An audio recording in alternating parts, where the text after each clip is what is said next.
Bonsoir, monsieur, dame. Je suis Aristide Porquier, directeur de la société Le Roi de l'énergie solaire.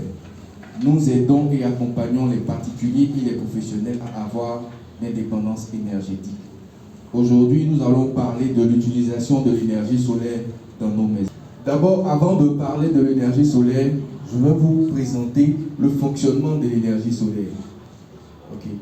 L'énergie solaire, c'est un système via des panneaux solaires qui permet de produire de l'électricité pour alimenter une maison ou une entreprise. Pour prendre l'énergie solaire dans une maison, il y a différents facteurs à prendre en compte. Généralement, ce sont les raisons. On peut utiliser l'énergie solaire dans une maison, soit parce qu'on veut réduire notre facture d'électricité, soit parce qu'on veut être autonome, soit parce qu'on veut avoir l'électricité quand il y a une coupure d'électricité, ou on a acheté une maison, ou on est en train de construire une maison dans une zone où le réseau électrique n'arrive pas.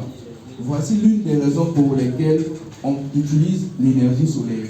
En utilisant de l'énergie solaire, avec ces différentes raisons, on peut faire de l'économie, c'est-à-dire réduire notre charge au niveau des factures. On peut également se protéger des coupures d'électricité ou des baisses de tension. Je donne par exemple des exemples. Lorsqu'on est dans une maison et qu'on a le réseau normal d'électricité, il peut arriver qu'il y ait des baisses de tension. Les baisses de tension peuvent endommager soit la télé, le réfrigérateur, le micro-ondes ou d'autres types d'appareils. L'énergie solaire, vu que c'est utilisé uniquement pour une seule personne quand on fait l'installation, l'électricité qui est fournie par le système solaire est stable. Ça veut dire que vous n'avez pas de variation d'électricité. Donc du coup, vous avez une protection. Donc vous gagnez en fait en utilisant le système solaire. L'utilisation de l'énergie solaire dans les maisons se fait en différents facteurs. Quand on est en campagne, par exemple, quand on dit je veux utiliser l'énergie solaire, en ce moment on dit je veux l'énergie isolée. Parce que l'énergie isolée, c'est un système solaire qui est conçu pour des personnes qui sont dans des zones où il n'y a pas d'électricité, mais surtout pour des personnes qui sont dans des zones qui n'ont pas encore acheté leurs équipements électriques. Ça veut dire télé, ventilateur, climatiseur, lumière. Parce que comme le courant conventionnel, dans l'énergie solaire également, nous avons des télés solaires, des ventilateurs solaires, des climatiseurs solaires, et puis même des micro-ondes solaires. Nous avons aussi l'énergie secours. C'est le système qui permet à toute personne, toute entreprise qui veut avoir de l'électricité en cas de coupure. Mais l'avantage du système secours ici, par rapport au système secours ordinaire, c'est que les panneaux solaires, lorsqu'elles sont installées, ça produit toujours de l'électricité. Et ça emmagasine une certaine quantité de courant qui est utilisée après la coupure, pendant la coupure. Mais quand cette quantité de courant est stockée, on peut l'utiliser puisque chaque jour, ça produit de l'électricité. Chaque jour, ça produit de l'électricité. Et donc, l'électricité qui est produite chaque jour, on peut l'utiliser et garder une partie, de telle sorte que quand on a une coupure de courant, on a l'électricité, mais en plus de ça, le surplus d'énergie qui est produit chaque jour va nous permettre de réduire notre facture d'électricité. On a également l'énergie hybride. C'est une solution, vous voyez, dans une maison, on peut décider d'avoir deux types de sources de courant. Ça veut dire, je vais avoir le courant normal, peut-être pour tout ce qui est lumière, tout ce qui est prise, et puis je vais décider de mettre mes climatiseurs seulement sur l'énergie solaire. Dans ce cas-là, on appelle énergie hybride. Nous avons également l'énergie autonome. Ça veut dire, j'ai déjà des appareils qui marchent sur le courant conventionnel. Je n'ai pas besoin d'aller payer des appareils qui vont marcher sur l'énergie solaire. Donc je décide de faire fonctionner mes appareils à 100% sur l'énergie solaire. Maintenant, quant à l'utilisation de l'énergie solaire dans nos maisons, on peut utiliser l'énergie solaire de façon pratique pour différents facteurs. Aujourd'hui, de nos jours, pour pouvoir faciliter la vie à tout le monde, nous avons beaucoup de robots. Quand je dis robot, je vais donner par exemple, prenons par exemple pour la cuisine. Lorsqu'on veut cuisiner, aujourd'hui, on utilise un mixeur.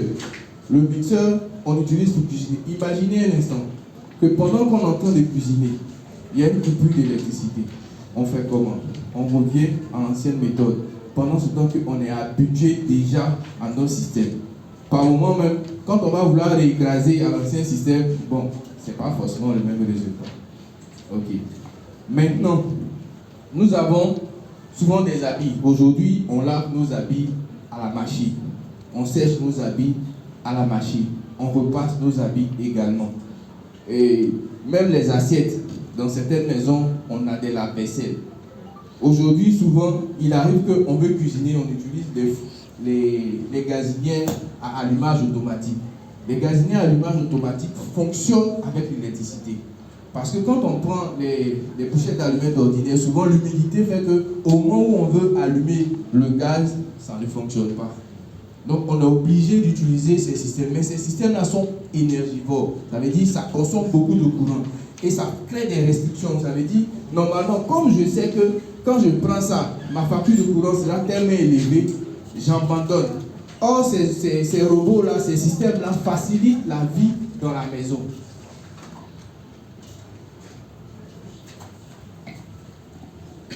Nous avons aussi, par exemple, des maisons qui sont dotées de systèmes de sécurité ou de clôture électrique qui sont utilisés pour la protection. Par exemple, on peut être dans un endroit totalement isolé. Et en cas de coupure d'électricité, on est les seuls à être dans la zone. Avoir un système solaire qui ne fait pas de bruit et qui n'est pas, qui ne demande pas de carburant et qui ne demande pas des entretiens réguliers. Lorsqu'on a une coupure de courant dans cette zone-là, grâce au système solaire qu'on a implanté, on peut quand même avoir l'électricité et puis nos éléments vont marcher correctement. Donc voici à peu près comment est-ce qu'on peut utiliser l'énergie solaire. Donc je vais faire un résumé pour que tout le monde puisse mieux comprendre comment ça fonctionne. Donc j'explique que on peut utiliser l'énergie solaire dans des zones où l'électricité n'arrive pas. On peut utiliser l'énergie solaire dans une zone où on a accès à l'électricité, mais qu'on veut réduire notre facture, où on ne veut plus payer de facture d'électricité. Mais c'est vrai qu'on peut décider tout ça, mais pour qu'on puisse décider, il va falloir évaluer le besoin. C'est là rentre la difficulté. Parce qu'on ne dit pas je veux l'énergie solaire. Et puis en même temps, quand on dit je veux l'énergie solaire, on place l'énergie solaire. L'énergie solaire peut être comparée à l'installation d'un bâtiment. Parce qu'il peut arriver que les coûts d'investissement sont élevés. Et comme les coûts d'investissement sont élevés, vous pouvez décider d'aller progressivement. Et donc quand vous décidez d'aller progressivement, on est obligé de faire une étude pour vous dire, désormais, si vous voulez l'énergie solaire, voici comment est-ce que vous devez démarrer, voici les éléments que vous avez besoin.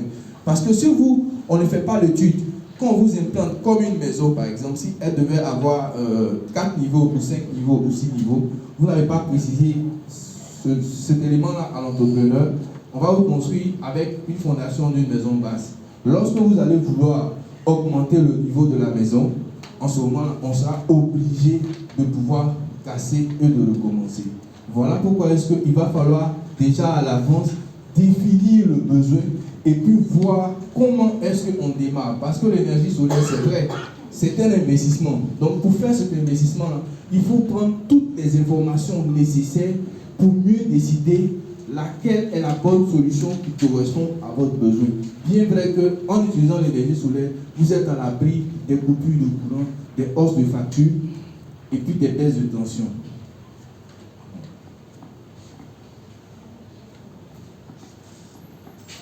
Aristide Porquier, merci. On va l'applaudir. Merci pour votre présentation. Des questions?